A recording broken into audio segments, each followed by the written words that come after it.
Hello friends, welcome back to my channel নাজিমিনি কিচেনে আপনাদের সবাইকে স্বাগত। তো আজকে আমি আপনাদের সঙ্গে শেয়ার করব অসাধারণ স্বাদের মজার একটি রেসিপি, আলু ফুলকপি টমেটো দিয়ে মাছের ঝোল।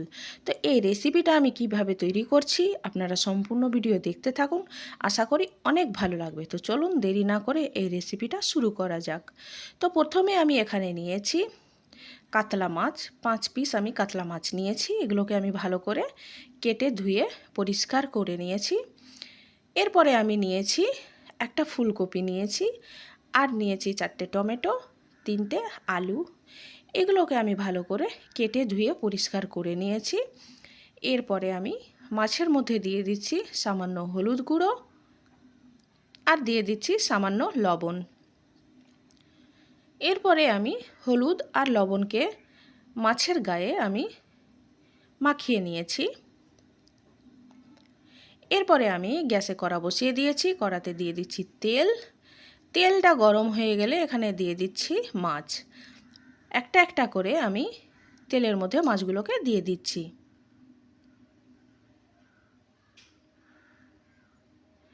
এরপরে আমি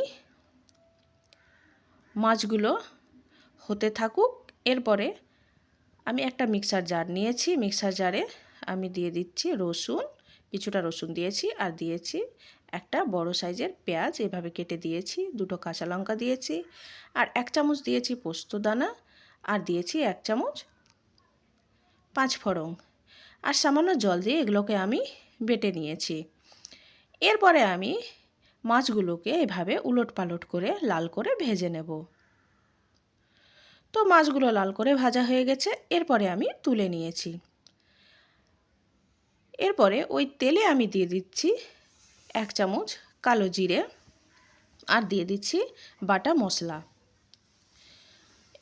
এরপরে আমি এগুলোকে ভালো করে ভেজে নিয়েছি।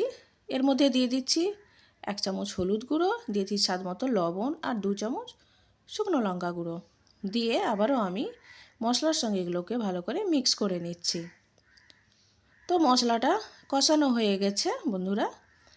এরপরে আমি এর মধ্যে দিয়ে দিচ্ছি কেটে ধুয়ে পরিষ্কার করে রাখা আলু। তো সম্পূর্ণ আলুটা দিয়েছি। এরপরে আমি মশলার সঙ্গে এগুলোকে ভালো করে মিক্স করে আলুটাকে ভালো করে আমি কষিয়ে নিয়েছি। এরপরে আলুটা কষানো হয়ে গেলে এর মধ্যে দিয়ে দিচ্ছি কেটে ধুয়ে পরিষ্কার করে রাখা ফুলকপি। ফুলকপিগুলোকে দিয়ে আবারও আমি আলু এবং মশলার সঙ্গে মিক্স করে নিচ্ছি। এরপরে এগুলোকে কষানোর জন্য আমি ঢাকা দিয়ে দিচ্ছি। এবার ঢাকনাটা খুলে নিয়েছি। মোটামুটি 5 মিনিট পরে ঢাকনা খুলেছি। আবারও আমি আলু আর ফুলকপিকে ভালো করে নাড়াচাড়া করে এর মধ্যে আমি দিয়ে দিচ্ছি 2 গ্লাসের মতো জল।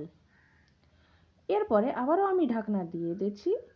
এবার ঢাকনাগুলোকে আমি মোটামুটি 10 মিনিট পরে আবার আমি ঢাকনা খুলে নিয়েছি।